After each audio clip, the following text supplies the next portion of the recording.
Habari za siku huu mpenzi mtazamaji. Karibu katika utabiri wa hali ya hewa saa 24 zijazo kuanzia saa 3 usiku huu. Kama unavyoletwa na mimi mchambuzi wako Amina Saleh.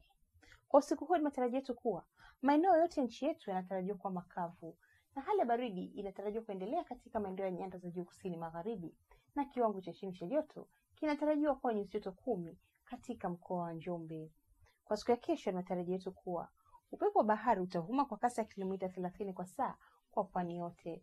Na hali ya bahari ni mawimbi makubwa kiasi.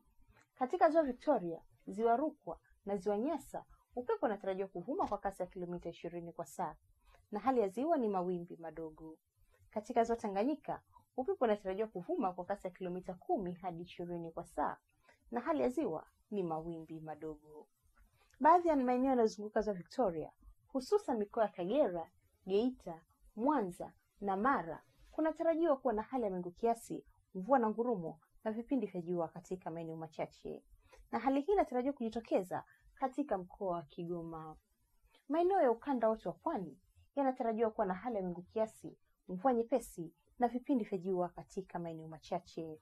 Na maeneo mengine ya nchi yaliyosalia yanatarajiwa kuwa makavu yenye mawingu kiasi.